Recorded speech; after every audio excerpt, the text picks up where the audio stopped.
The sound carried across the marble like a slap. You scratched imported Italian tile. The man barked, his polished shoes inches from the spill bucket. Do you even understand what that costs? The elderly cleaner's hands trembled around the mop handle. I am sorry, sir, he said softly, his accent thick, careful. A few guests slowed. No one stopped. The investor adjusted his cufflinks, loud enough for the small crowd gathering. Do you even belong in this country if you can't speak properly? The words hung there, ugly and deliberate. The cleaner lowered his eyes. Then a woman in a tailored navy suit stepped forward from the edge of the lobby, calm, unhurried. Sir, she said evenly, you will not speak to him like that. The investor let out a sharp laugh. Oh? And who are you? His lawyer? She met his stare without raising her voice. No, she said, just someone who understands consequences. The lobby went completely still. 3 hours earlier, no one would have guessed.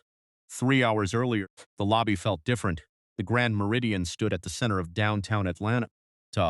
All glass and limestone, flagship property of a global hospitality group preparing for a leadership transition that had the corporate world whispering. In 1 week, the company would formally introduce its new chief executive. But she was already there. Amara Okoye arrived without announcement, without security detail, without the soft parade of assistants that usually followed power. Nigerian American. First woman of color to lead the corporation in its 80-year history. Only one board member knew she planned this quiet visit. She chose a tailored navy suit that spoke of competence, not spectacle. No statement jewelry, no media. She wanted to see the hotel as it truly was. She watched the front desk greet guests, noted who smiled genuinely and who performed, observed how supervisors corrected staff, measured tone more than words. Near the entrance, an elderly cleaner worked carefully along the marble floor. Mr. Diallo, slow, precise movements. He nodded politely to passing guests, eyes lowered, presence almost invisible. Amara noticed him. The hotel did not notice her. Then the revolving doors turned again and the volume of the room changed. Richard Halbrook never entered a room quietly. The revolving doors parted, and he stepped through as if the lobby belonged to him, 2 assistants scrambling to keep pace. His suit was tailored within an inch of arrogance. Gold watch flashed beneath the lights. The scent of sharp cologne arrived before his handshake ever did. Valet took 7 minutes. He announced to no one in particular.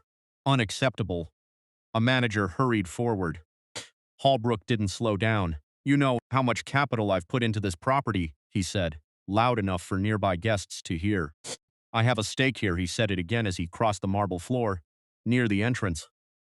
Mr. Diallo was finishing a careful pass with the mop. A faint scuff marked the tile beside the wet area. Barely noticeable, unless you were looking for imperfection. Halbrook stopped. What is that? He demanded. Mr. Diallo followed his gaze. Sir, I clean it again, he said gently. That's imported Italian tile, Halbrook snapped. Do you have any idea what you've done? It is small marks, sir. I fix.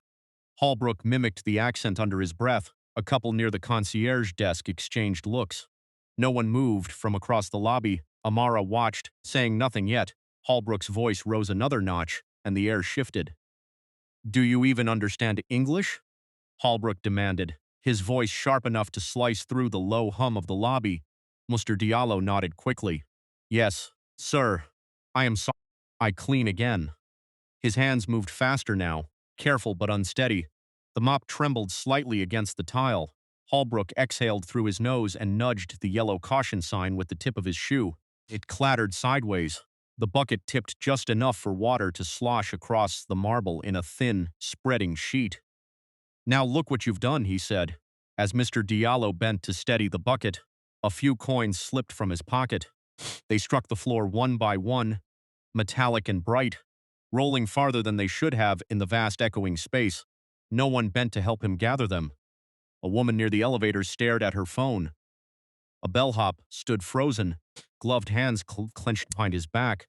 Halbrook leaned closer. I could call management right now, he said, lowering his voice just enough to make people strain to hear. You might not even be working here tomorrow. Might not even be in this country. Mr. Diallo swallowed. Please, sir, get on your knees. Holbrook snapped. Fix it properly. And slowly, quietly, the old man knelt on the wet marble. That was when Amara stepped forward and finally spoke. You will not speak to him like that. Amara's voice wasn't loud, but it carried. Clear. Measured. Holbrook blinked, then laughed. A sharp sound meant to draw allies from the watching crowd. No one joined him. And who exactly are you? He asked. Security. Two guards near the entrance glanced at each other but didn't move. Holbrook straightened his jacket. I sit on advisory committees here. There's an executive vote next week that affects every employee in this building. I can replace staff at will. The words were deliberate, performative. He wanted witnesses. Amara stepped closer to Mr. Diallo, not touching him, just standing near enough to shift the balances. Is that how you believe leadership works? She asked. Holbrook smirked. Leadership? It works by ownership, by investment, people like him. He gestured toward the kneeling man. Are here because people like me allow it. The air conditioning hummed loudly in the silence that followed. Somewhere, a glass clinked at the bar. Amara held his gaze, her expression unreadable. Then, without breaking eye contact, she reached slowly into her bag. There was no rush in her movement. Amara withdrew a slim leather folder from her bag and opened it with steady hands. From inside, she removed a single card and extended it to the head of security. He accepted it politely, expecting inconvenience. Then he read the name. His eyes flicked back to the card, then to her. He read it again, slower this time. His posture changed almost instantly, shoulders pulling back, chin lifting. Mom, welcome, he said carefully. Holbrook's smile faltered. Welcome, he repeated. The guard swallowed. Chief Executive Officer. The title moved through the lobby in a quiet ripple. Conversation stopped entirely. Holbrook stared at her as if the light had shifted and revealed something he'd missed. You're the new. Amara gave a single nod. Yes, and I've been observing. Nothing in her tone suggested victory, no satisfaction, just fact. Behind them, Mr. Diallo slowly rose from his knees. The silence felt heavier now, weighted with recognition. And in that silence, Holbrook began to understand exactly what he had said, and who had heard every word. Holbrook's confidence drained by degrees. One of his hands twitched near his cufflink, adjusting it though it didn't need adjusting. The assistants who had flanked him moments ago took a careful half-step back, suddenly spread through the lobby. Mr. Diallo rose slowly, water darkening the knees of his trousers. He kept his eyes lowered, but he was no longer alone. Holbrook cleared his throat. Well, I didn't realize, he began, forcing a laugh that landed flat. This is a misunderstanding. I was protecting the property. Amara didn't acknowledge the excuse. She turned to the general manager. Document everything that occurred, she said evenly, including security footage and witness statements. The manager nodded quickly.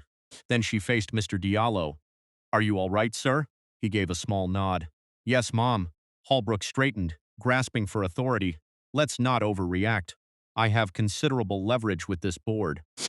Amara met his eyes without heat. We'll discuss your position with the board. The words settled heavily between them. 1 week later, the discussion would look very different. The investigation began before the week was out. Security footage was pulled from 3 separate angles. Audio enhanced, timestamps verified. What had echoed across marble now played back in a quiet conference room, stripped of performance but heavier in clarity. Staff were interviewed individually. The bellhop admitted he had wanted to step in but feared losing his job. The woman near the elevators said she felt ashamed for looking away. Even the manager confessed he'd hesitated because of Holbrook's influence. By Friday, the board convened an emergency ethics session. Holbrook's remarks were measured against written policy, not emotion. Anti-harassment clauses, investor conduct standards, diversity and inclusion compliance requirements signed annually by every stakeholder. The violations were clear. A brief notice reached the business press the following Monday. Investor under review after incident at flagship property. It wasn't sensational. It didn't need to be. Within days, the board voted to remove Holbrook from his advisory committee role. His voting privileges were frozen pending structured divestment of shares. A public statement reaffirmed zero tolerance for harassment by anyone, employee, guest, or investor. Internally, change moved faster than headlines. Mandatory bystander intervention training was implemented across all properties. Cultural competency programs were expanded. Whistleblower protections were strengthened. With direct reporting lines to executive leadership, Mr. Diallo received a formal written apology signed by the board. His salary was adjusted to reflect his tenure. At the next staff assembly, he was recognized for 23 years of service. At Amara's official unveiling as CEO, she introduced a new worker dignity initiative. Clear standards, clear consequences, clear reporting. She never mentioned Halbrook by name. The correction spoke for itself. Months later, the lobby felt different. Months passed, and the Grand Meridian settled into a quieter rhythm. Mr. Diallo still arrived before sunrise, still moved with careful precision across the marble floors. But something in his posture had changed. His shoulders no longer curved inward. When guests passed, some greeted him by name. Staff members stopped to speak with him, not out of obligation but respect. Behind closed doors, Halbrook's remaining shares were sold in structured increments. In corporate circles, invitations thinned. Influence faded without announcement. One afternoon, Amara walked through the lobby again, unaccompanied. The marble gleamed beneath the chandeliers. Conversations flowed at a natural volume. The air felt lighter. She paused near the entrance, at the exact spot where coins had once scattered across wet stone. For a moment, she said nothing. More Diallo passed by, offering a small, steady nod. She returned it. No speeches, no ceremony, just a space that now understood the cost of silence and the weight of dignity restored. And that leaves one question. Power often speaks the loudest in the room. Authority rarely has two. That afternoon in the lobby, the real tension wasn't just between a wealthy investor and an elderly cleaner. It lived in the space between people who saw what was happening and chose not to move. The most dangerous rooms are not always filled with obvious villains. Sometimes they're filled with witnesses waiting for someone else to act. So ask yourself honestly, if you had been standing on that marble floor, hearing those words echo across the lobby, what would you have done? Would you have stepped forward, or would you have lowered your eyes and let it pass? Why do so many people stay silent when someone's dignity is being stripped in public? I want to hear from you. Tell me what you would have done, and why. If stories like this matter to you, stay with this community.